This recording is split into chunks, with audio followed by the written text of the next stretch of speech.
বাংলাদেশ সেই প্রোগ্রামে কেন আপনি আওয়ামী লীগকে দাওয়াত দিয়েছিলেন? না, সেখানে তো তখন আওয়ামী লীগ এটা ছিল না। কত সালে এটা? আমরা বিএনপি কে দাওয়াত দিয়েছি। আমাকে নিয়ে কথা বললে অনেক কিছু ভাই বিএনপি কে তো দাওয়াত দিয়েছি। এই জন্য তো মঞ্জু ভাই কথা বলেছে। না, ওইখানেই তো বলছি যে আমরা আগে চাই, গণভোটটা আগে চাই। 6টা দল একই সাথে আমরা বলেছি, আরো 2-1টা দল বলেছে। আমরা বলছি একেবারে আমরা গণভোট আগে। আপনি বলেছেন যে আগে চান, সরকার যদি সিদ্ধান্ত নিয়ে একই দিনে করে কোনো সমস্যা না। না, এটা বলছি বিএনপির সাথে আসন ভাগাভাগির কোনো প্রশ্নই আসতে পারে না। তারপরে ভণ্ড বলে, প্রতারক বলে, তারপরে পাগল বলে, এই কথাগুলো এরা বলতেছে। মানে এটা বলে কেন? সব সিট পার্টি হয়ে গেছে। 200 লোক নিয়ে এটা মিছিল করতে পারে না। 500 দরকার, 200 লোক হওয়া খুব কঠিন। এখানে কি তারা বলতে পারে পাগলের দল? এই কথা সাজে তার মুখে। তারা নাচতেছে। এখন জামাত ইসলাম, ইসলামী আন্দোলন বাংলাদেশ, তারাও পরিবর্তন হবে আমাদের বিশ্বাস যে আপনারাও নাহিদ ইসলামদের মতো পরিবর্তন হবে। ব্যাপারটা হলো এরাও তো আমাদের সাথে যখন আমাদের মঞ্চে উঠলো, সেখানে যে 3 দফা দাবি ছিল, পিআর, সংস্কার, বিচার, সেখানে কিন্তু তারা বক্তব্য রেখেছে। নুরুল বক্তব্য রাখছে আমাদের যারা পিআর চায় না লোয়ার হাউসে, তাদেরকে দাওয়াত দেয় নাই, বিএনপি দাওয়াত দেয় নাই। আবার আমরা কিছু এটা 26শে জুন, জামাত করল 19শে জুলাই, সেখানে কিন্তু বিএনপিকে দাওয়াত দেয় না। যারা পিআর এর বিপক্ষে তাকে দাওয়াত দেয় না। সেখানে কিন্তু এনসিপির এই যে গণ অধিকার যে ভোট দিচ্ছে, এই বক্তব্য দিচ্ছে নুরু। এখন ওরা কিন্তু প্রথম চলে পিআর এর পক্ষেই ছিল। আমরা যখন পিআরটা গণভোটটা আমরা দাবি করছি, গণভোটটা কেন যে আপনি যদি লোয়ার হাউসে পিআর না দেন, তাহলে কিন্তু যখন এটা বদরুল আলম বললো যে 71% মানুষ পিআর চায়, তখন এইটা ওরা বুঝতে চায় না, এটা আলোচনাই আনতে চায় না, আলোচনায় উঠে চায় না। কেন? একটা বড় শক্তির প্রভাবে উঠে চায় না। তখন আমরা বললাম যে এই পিআর পদ্ধতিটা, এইটা জনগণ চায় কি চায় না, এইটার উপরে গণভোট দেন। গণভোট পিআরের প্রথম আমরা দাবি পিআরের উপরে গণভোট দেন। তখন যদি ছিল বিএনপি তো পিআরের পক্ষেই ছিল, গণভোটের পক্ষেই ছিল না। তারপরে যাই হোক, এই দাবি কাটতে করতে এরপরে জুলাই সনদ কেমন বাস্তবায়ন হবে, ওইটার উঠাইতে পারলো না। লোয়ার হাউসের পিআরটা এই কথাটা উঠাইতে পারলো না, উপরে একটা শক্তির প্রভাবে উঠাইতে পারলো না। এই জন্য আমি তখনই বলছি, আপনারা কিন্তু দেশে দ্বন্দ্ব বাজাবেন, আপনারা নিরপেক্ষ না, আপনাদের হাঁটু কোমর শক্ত না, আমরা মাজা ভাঙ্গা। এটা আমি ওইখানেই বলছি, ওই বক্তব্য ওই ঐক্যমত্য কমিশনে বলছি। সেখানে তারা বললো যে আপনারা একটা লিখিত চিঠি দেন এই বিষয় উঠানোর জন্য। আমরা লিখিত চিঠি দিলাম, সেটা সাইন করিয়ে রাখলো ঐক্যমত্য, কিন্তু সেটা আলোচনায় আনলো না। সর্বশেষ আমরা একটা পয়েন্টে ডিসিশন দিলাম যেটি আমরা মানি না। এখন সেখানে ছিল কিন্তু গণভোটটা ছিল কিন্তু মূলত পিআর, লোয়ার হাউসে পিআর হবে কি হবে না এইটার উপরে। এখন সেই জুলাই কোথায়, এই আপনার ঐক্যমত্য সম্মেলনের যে জাতীয় জুলাই সনদে চলে গেছে। জুলাই সনদে কিন্তু আমাদের যে মাঠে যে আন্দোলন, তাতেও কিন্তু আছে জুলাই সনদের মধ্যে, ওই গণভোটের মধ্যে পিআর পদ্ধতিটা ইনক্লুড করা, লোয়ার হাউসে পিআরটা, এটা কিন্তু আমাদের দাবি, এটা আমরা চালাইতেছি। এখন যেটা হলো যে আগে হইলে কি সুবিধা, এইটা যদি জনগণের কাছে বোঝানো যায় যে এই পয়েন্টে যদি আপনি একমত হন, তা হা বলবেন, হা বললে এই সুবিধা হবে। জনগণ প্রশ্ন করে আপনাকে ছোট করে দেই। প্রশ্নটা হচ্ছে গণভোট এখন যারা চায়, উনি ওনার কথা হচ্ছে এটা অনেকটা অন্যায্য দাবি যদি বলি, উনি বলছেন এটা পাগলের দাবি। আর একটা ফিটনেসবিহীন সরকার, উনি বলছেন ফিটনেসবিহীন সরকার, 2টা নির্বাচন। আমি প্রশ্নগুলো করে ফেলে আপনি উত্তর দিতে সহজ। ফিটনেসবিহীন সরকারের পক্ষে 2টো নির্বাচন পরিচালনা করা সম্ভব না, একটা নির্বাচন করলে সহজভাবে করা সম্ভব। এই প্রশ্নগুলো উত্তর কি দিবেন যদি আমাকে এইভাবে বলেন? এরা হইল কি, আমি বলি, এরা এটাকে বাংলায় কথা বলে অকাল পক্ষ বোঝেন, আগে যেটা পাকার আগে যেটা পাকে। হ্যাঁ, এরা হলো এই যে এনসিপি, এই যে এগুলো অকাল পক্ষ দল, অকাল পক্ষ। এরা জামাতের মতো একটা এত বড় এই সংগঠন, বা ইসলামী আন্দোলন তো একটা বড় এই সংগঠন, তার মধ্যে তার যে কেন্দ্রীয় নেতৃবৃন্দ জামাত বা আমাদের, ঠিক না, সেখানে কি তারা বলতে পারে পাগলের দল?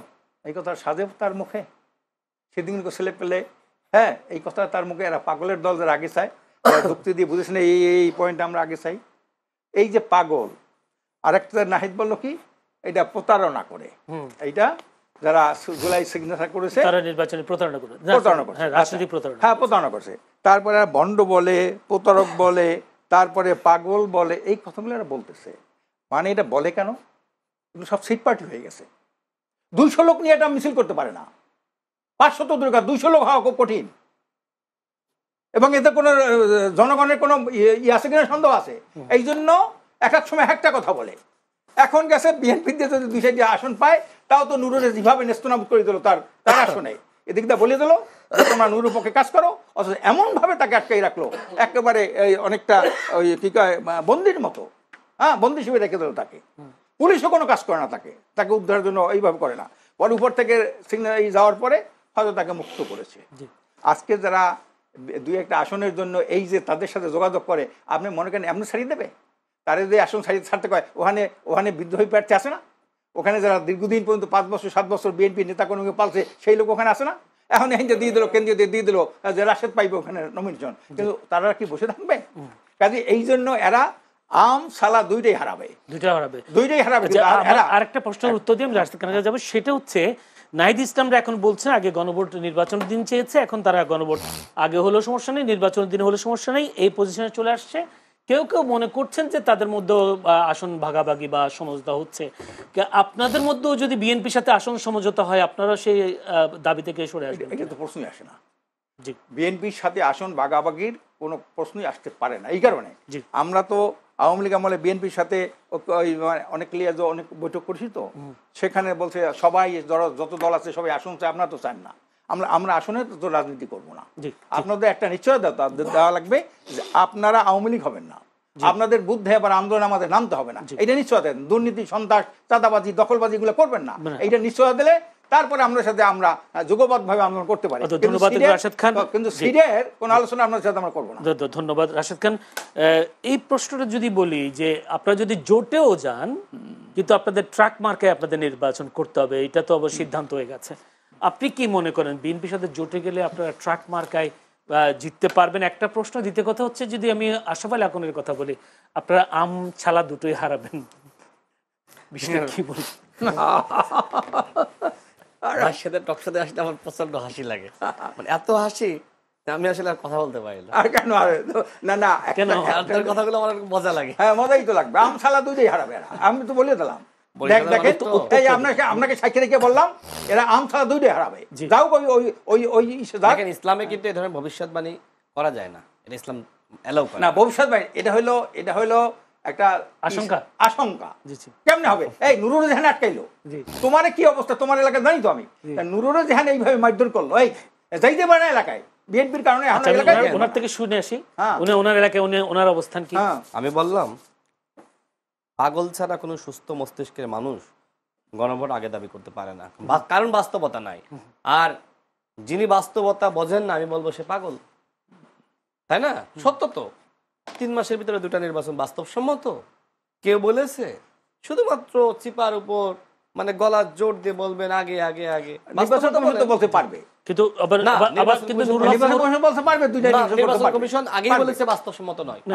নুরুল হক নূর তো আবার নির্বাচন জানুয়ারিতেও চাচ্ছে, তাহলে আরো এক মাস আগে চলে আসছে। তাহলে ফিটনেস বিল সরকার দিয়ে আরো আগে কেমনে নির্বাচন করবে? ভাই তো আর আমরা তো ঐক্যমত্য কমিশনে গিয়েছি, হাও আলোচনা 9 মাস ধরে, হাও আলোচনা, এগুলো দরকারই ছিল না। তারা 9 মাস আগেই গণভোট দিতে পারতো, তাই না? তখন আর এই প্রসঙ্গ আসতো না। যেহেতু তারা বলছে নোট অফ ডিসেন্ট থাকবে না, তাহলে আপনি কেন 9 মাস আগে গণভোটে গেলেন না? 9 মাস আপনি এই মানে সুযোগ সুবিধা নিলেন, আপনি রাষ্ট্রের অর্থ অপচয় করালেন, মানে কি? আমরা কেন 9 মাস আমরা অন্য কাজ না করে আমরা ঐক্যমত্য কমিশনে গিয়ে বসে থাকলাম ঘন্টার পর ঘন্টা, দিনের পর দিন? আমাদের সাথে তো প্রতারণা করা হয়েছে। ভাই তো ছিল মিটিংয়ে, দেখেন সরকারের পক্ষ থেকে হাজির করা হলো একই দিনে জাতীয় নির্বাচন, একই দিনে গণভোট। এক্সপার্টদের বলা হলো এক্সপার্টদের ওপিনিয়ন। তো ঠিক আছে, আমরা তখন মেনে নিলাম যে এক্সপার্টরা যেহেতু এই কথা বলছে। প্রথম দিন কিন্তু আকন ভাই একই কথা বলেছিল, এরপরের দিনে একই কথা বলেছে, মাঝখানে তারা প্রেস ব্রিফিং এ তাদের বক্তব্য পরিবর্তন করেছে। তো এই জন্য তো মঞ্জু ভাই কথা বলেছে না, ওইখানেই তো বলছি যে আমরা আগে চাই, গণভোটটা আগে চাই। 6টা দল একই সাথে আমরা বলেছি, আরো 2-1টা দল বলেছে, আমরা বলছি একেবারে আমরা গণভোট আগে। আপনি বলেছেন যে আগে চান, সরকার যদি সিদ্ধান্ত নিয়ে একই দিনে করে কোনো না না না, এটা বলছি এই বক্তব্য আছে। না না না, আমি নিজে আপনাকে ধন্যবাদ দিচ্ছি। আমি আপনাকে আমার মনে আছে এই বিষয়টা নিয়ে আমরা পরে কথা বলবো। আমি আপনাকে ধন্যবাদ বলছি, আপনি ভালো বক্তব্য দিয়েছেন। আপনার এলাকায় আপনার অবস্থানের কথা বলে যে উনি যে অভিযোগটা করেছেন আমছালা দুটোই যাবে। আমছালাকে কি যাবে কি যাবে না সেটা তো আর আমি বলতে পারি না, সে বলতে পারে না। এটা কি হবে, আমি কার সাথে যাব? আমি তো এখনই বিএনপির সাথে চূড়ান্ত কোনো আলোচনা যাইনি। বিএনপির সাথে কি আমরা এখন আছি? না, বিএনপির সুরে কথা বলছেন, ওনার বলতে বিএনপির সুরে কথা বলছেন। ভাই তো বুঝতেছে না, আমরা যে সময় হাসিনার বিরুদ্ধে বিএনপির সহ একতাবদ্ধ হয়েছে হাসিনার পতনের জন্য, সেই সময় তারা আওয়ামী লীগের ক্রিম খেয়েছে। ক্রিম খেয়েছে কেন বলতেছি, আমাদের সাথে এক দফার আন্দোলনে আসে নাই। তারা যদি এক দফার আন্দোলনে নামতো, হাসিনা 24 সাল পর্যন্ত ক্ষমতায় আরে থাকতে না, পারতো না। এক দফা আন্দোলন করছি না আমরা। কোথায় একা একা হাসিনার করছেন পদে তো? আমরাই তো, হাসিনার পদত্যাগ দাবি করি তো 50,000 লোক নিয়ে সবাই গেলাম আমরা একসাথে। সেটা তো আমরা- 24 কত সালে কত সালে হ্যাঁ? কত সালে এটা? আর এই সালে 4 তারিখ, এবং 4 তারিখ এখানে ঘোষণা আমি করছে বলতে চাই আপনি এই সালে কেন যাবেন? কালকের গ্রাম হবে, আরে কালকের আপনি- গ্রাম আপনি হবে যদি- গণভবন, ওইখানে দিয়ে বলছে আমাদের নায়েব আমির, কালকের গ্রাম হবে গণভবন। হাসিনা যদি এই 24 সাল পর্যন্ত ক্ষমতায় না থাকতো, এই 2000 মানুষ কি হত্যাকাণ্ডের শিকার হতো? আমি বলতেছি ইসলামী আন্দোলনের শক্তি রয়েছে, সামর্থ্য রয়েছে। এই শক্তি সামর্থ্য যদি আমাদের সাথে আরো আগে থেকে একতাবদ্ধের জায়গায় আসতো, হাসিনা অনেক আগেই পড়ে যেত। তারা আসে নাই, তারা বলছে না। আমরা আলাদা আলাদা করবো, আলাদা থেকেছে। তাহলে তো আমরা আলাদা থাকলে কি হাসিনার পতন হয়? শোনেন, একই সাথে শেষ ছিল করি। BNP ওটা শেষ করুক, আপনি একটু নোট রাখেন। শেষ করি। আমি অসংখ্যবার ইসলামী আন্দোলনের প্রশংসা করেছি, ভাই আমাকে ধন্যবাদও জানিয়েছে। আমি এখনো তো শোনেন, নাই তোমাকে, কিন্তু আমি শেষ আমসালা করি, শেষ হারাইও না করি। দুইটা, এইটা হলো আমার তো ভয়। এখন ভাই আমি মনে ওনার রাশেদ ভাইয়ের এই বক্তব্যটা জন্য শেষ আমার করি। হাসি লাগে, মানে ভাইয়ের সাথে টকশো করে আমি খুব আনন্দ পাই। গুড, যাই হোক, আমি আমিও পাই যেটা তোমার সাথে বলছিলেন। কথা। আচ্ছা, আমি যেটি বলছিলাম যে দেখেন, এই যে ইসলামী আন্দোলন জি। বাংলাদেশে যদি গণ অভ্যুত্থানের পরে আপনার যেগুলো সমাবেশ হয়েছে উদ্যানে, জামাতের আমরা দেখেছি, ইসলামী আন্দোলন দেখেছি, কত বড় সমাবেশ। এনসিপি কি এত বড় সমাবেশ কোথাও করতে পেরেছে? শহীদ মিনারে হয়তো 10,000 মানুষের একটা সমাবেশ করেছে, আর তাদের প্রোগ্রামের সম্ভবত 1 লাখ প্লাস। কি 1 লাখ? কত? সাংবাদিকদের ইটাই হলো 10 লাখ। আচ্ছা, হলো 10 লাখ। হ্যাঁ। ঠিক আছে, 10 লাখ, তাহলে তো আলহামদুলিল্লাহ ভালো। সেই এনসিপি জাতিসংঘ সফরে যায়, তাই না? আর ইসলামী আন্দোলনকে নেয় না। আমাদের যে সাংগঠনিক সক্ষমতা, এটা কি এনসিপির থেকে কম? আমাদেরকে নেয় না। তো এখন আপনি কি বলবেন? আবার এই সরকারের কাছে আপনি গণভোট আর সংস্কার প্রত্যাশা কিভাবে করেন, যে সরকার আপনার সাথে বৈষম্য করেছে? এনসিপির থেকে আমি যদি কম বলি, তাও 10 গুণ বড় দল ইসলামী আন্দোলন বাংলাদেশ। হ্যাঁ, সমালোচনা আলোচনা আমি করি, রাজনৈতিক কারণে অনেক কিছু বলা লাগে, সেও আমার বিরুদ্ধে বলে, আমিও বলি, সেটা আলাদা কথা। কিন্তু ইসলামী আন্দোলন তো ছোট দল না। দেখেন, 4টি দলকে ডেকেছিল একবার, এবং সে সময় আইন উপদেষ্টা বলেছিল যে এই 4টি দল বাংলাদেশের সবচেয়ে বড় দল, বললো না? এরপরে তাদেরকে ম্যানেজ করা হলো। কে ম্যানেজ করলো? এনসিপি। এনসিপি বললো যে আমরা থাকবো, আমাদের বাইরে আর কাউকে আনা যাবে না। তো ইসলামী আন্দোলনের সাথে এ ধরনের আপনার প্রতারণা কি করে নাই সরকার? এখন বলছে ঠিক আছে, নাহিদ ইসলাম বলেছে যে পিয়ারের দাবি এনে জামাত ইসলাম প্রতারণা করেছে। এখন শুধু কি জামাত ইসলামের কে প্রতারক বানিয়েছে, ইসলামী আন্দোলনকে বানায় নাই? আমার কথা হলো যে দেখেন, রাজনীতিতে ভাই আমাকে বললো না যে আমসালা হারাবো, রাজনীতিতে কখনকার কে বন্ধু হয় বলা যায় না। এক সময় বাংলাদেশে ইসলামী আন্দোলন আর জামাতের মধ্যে চিরশত্রুতা ছিল, কেউ কেউ সহ্য করতে পারতো না। মঞ্চের ওয়াজ বলেন আর আপনি বলেন, রাজনৈতিক কর্মসূচি বলেন, জামাত বলতো ইসলামী আন্দোলনের বিরুদ্ধে, ইসলামী আন্দোলন জামাতের বিরুদ্ধে, এই ছিল। যদি জামাত কম বলতো, ইসলামী আন্দোলন সবচেয়ে বেশি বলতো। সেই তারা এখন বন্ধুত্ব হয়েছে না? এই বিএনপি এবং জামাত একসাথে ছিল না, একসাথে নির্বাচন করেছে না, ভাই বললো মন্ত্রিত্ব ভাগাভাগি করেছে না? সেই জামাতের সাথে, যে জামাত ধানের শেষে ইলেকশন করেছে, সেই জামাতের সাথে এখন ইসলামী আন্দোলন লেজুর বাঁধতেছে। তো আমি কি লেজুরের সাথে লেজুর বাঁধবো, নাকি মূলদলের সাথে লেজুর বাঁধবো? আমারে বলেন। জামাত তো লেজুর, তাই না? কারণ জামাত আগে অতীতে বিএনপির সাথে লেজুর বেঁধেছে, আর আমাকে ভাই বলতেছে জামাতের সাথে আসলে লেজুর বাঁধি। এটা তো তোমাকে বলা হয় না, এটা তো তোমাকে বলা হয় না। তুমি যেখানে গেছো এখন তো লেজু শোনো, এইটা মানে আপনাকে এখানে স্পষ্ট ক্লিয়ার যে আপনারা মূল দলের সাথে জোট করতে যাচ্ছেন না। যারা আমি কার সাথে জোট করবো সেটা পরের কথা। আমার প্রশ্ন হলো এখানে, আমি কি লেজুরের সাথে লেজুর বাঁধবো, নাকি ওই লেজুর যার সাথে, যে প্রধান শক্তির সাথে লেজুর বেঁধেছিল তার সাথে বাঁধবো? এখন বিএনপির সাথে আমাদের কোনো চূড়ান্ত সিদ্ধান্ত হয়নি। একসাথে আন্দোলন ছিলাম আমরা, সংস্কারের 31 দফা দিয়েছি সবাই মিলে, জাতীয় সরকারের কথা বলা হয়েছে। জামাতের কি ওই সময় কোনো সংস্কারের দফা ছিল? যে সময় আমরা মাঠে ছিলাম, জামাত কিন্তু কোনো সংস্কারের কথা বলে নাই। আজকে যারা অভ্যুত্থানের আগের থেকে সংস্কারের কথা বললো, তাদেরকে বলা হচ্ছে সংস্কার বিরোধী। আর অভ্যুত্থানের পরে কি এমন হয়ে গেল, অভ্যুত্থানের পরে সংস্কারের কথা বলে জামাত বলছে আমরা একমাত্র সংস্কারের পক্ষের লোক। What is this? ধন্যবাদ। বাকিরা এত বছর লড়াইটা করলাম, কিসের লড়াই? আমরা জেল খাটি নাই? ভাই যদি আমাদের কথা বললেন, বাংলাদেশে গণ অধিকার পরিষদের জন্ম না হলে হাসিনার পতন হইতো না, প্রমাণ করে ছাড়বো। 18 সালের কোটা সংস্কার আন্দোলন করেছিলাম, আমি সর্বপ্রথম অ্যারেস্ট হয়েছিলাম, 15 দিনের রিমান্ডের নির্যাতনের শিকার হয়েছিলাম। এত মেরেছিল, এখনো কিন্তু স্বাভাবিকভাবে কথা বলতে পারি না, অনেক কষ্ট হয়, মাঝে মধ্যে গা হাত পা ব্যথা করে, রিমান্ডে নির্যাতন করেছিল। তো যাই হোক, এগুলো আর কার কাছে বলে লাভ? এদেশের মানুষ তো আসলে মানে ত্যাগের মূল্যায়নটা করে না, মনে রাখে না। এই দেখেন 18 সালে আমরা আন্দোলনটা সফল করলাম, এই জন্য কিন্তু 24 সালে আবার 18 সালের কোটা সংস্কার আন্দোলনের প্রেক্ষাপটে 24 সালের গণ অভ্যুত্থান হলো, ভাইয়ের মধ্যে কি সেই কৃতজ্ঞতা, ভালোবাসা, ধন্যবাদ আমি আসবো আপনার কাছে। সে বলছে আমাদের কি আছে? কি আছে? আমরাই তারুণ্য যা দেখিয়েছি, হাসিনার পতন করে দেখিয়েছি। এখন আর তোমাকে তারুণ্য নাই, আমাদের জীবনে প্রশ্ন ধরিয়ে দেই ভাই, প্রশ্ন ধরিয়ে দেই। আপনারা ওনারা বলছেন যে সময় ওনারা আন্দোলন করেছেন, সংগ্রাম করেছেন, নির্যাতনের শিকার হয়েছেন, রিমান্ডের শিকার হয়েছেন, তখন আপনারা আওয়ামী লীগের ক্রিম খেয়েছেন। এইটা হলো একটা আওয়ামী লীগের ক্রিম খেয়েছেন। ওরা তো হাসিনার মা ডাকছে, নুরু হক নুরু দিয়ে মা ডাকছে না, যে আপনার মায়ের মতো দেয় কইছে না? হাসিনার মা ডাকা মানে কি? ওই ডাকছে কেন মা? আমরা নির্যাতিত তো হয়েছেন না, নির্যাতিত গণভবনে গেছে না, গণভবনে দিয়ে মা বলছে না হাসিনারে আপনারা বাতাস করেন নাই? না, প্রশ্নই আসে না, বাতাস করবো কেন? কোনোদিন না। আপনার আমির কয়েকদিন আগে হাসিনাকে নিয়ে যে বক্তব্য দিয়েছে, কি হাসিনা হাসিনার সাথে দেখা করতে গেলাম, যাই দেখলাম যে তিনি তার কপালে দাগ পড়ে গেছে নামাজ পড়তে পড়তে।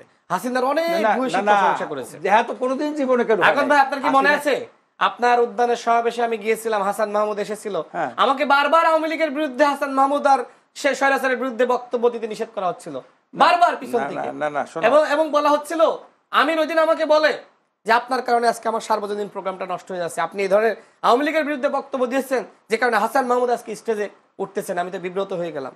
ইসলামী আন্দোলন বাংলাদেশ সেই প্রোগ্রামে কেন আপনি আওয়ামী লীগকে দাওয়াত দিয়েছিলেন? না, সেখানে তো তখন আওয়ামী লীগ এটা ছিল না। কত সালে এটা? আমরা বিএনপি কে আপনি আমাকে নিয়ে কথা বললে অনেক কিছু ভাই ভাই বিএনপি কে তো দাও দিছি। প্লিজ এসব বলেন না। নুরুল আকবরকে মা ডেকেছে এগুলো বলেন না ভাই। কি বলছ না?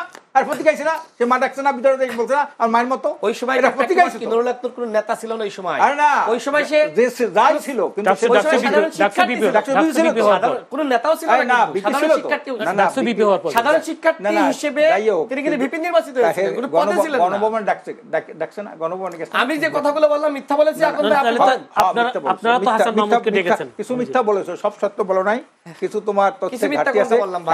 মিথ্যা বলছো যে হাসিনার সাথে দেখা হয়েছে, তার কপালে দাগ পড়ছে। মহিলা ওই কপালে কোনোদিন দাগ পড়ে বলো?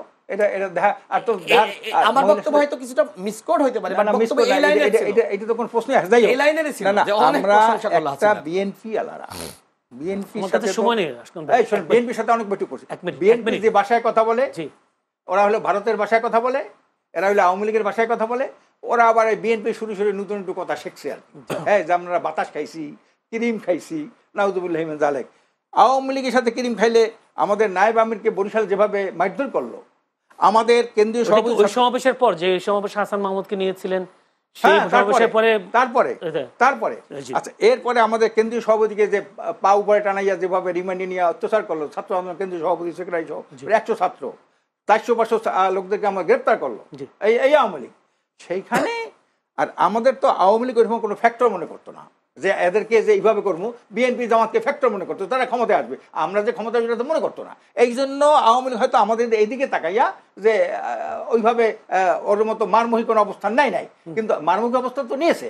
এবং সবচেয়ে বড় একটা কি মজার ব্যাপার কি জানেন, ইসলামী আন্দোলন যেদিন যাত্রা শুরু করেছে 27 সালে 13ই মার্চ, এই দিন হাজার হাজার লোককে রক্তাক্ত হয়েছে, হাজার হাজার লোক গ্রেপ্তার হয়েছিল ওই শাপলা চত্বরে। এটা কিন্তু শাপলা চত্বরে। এই জন্যে এই যে মিথ্যা কতগুলো অজুহাত দিয়া একটা দীর্ঘদিনের পুরানো সংগঠন বা একটু ইসের সংগঠন, তাদের মধ্যে এই যে কি বলে এই ভণ্ড বলা, অপবাদ দেওয়া, পাগল বলা, প্রতারক বলা, এটা সম্পূর্ণ রাজনৈতিক শিষ্টাচার বহির্ভূত। ধন্যবাদ, অসংখ্য ধন্যবাদ।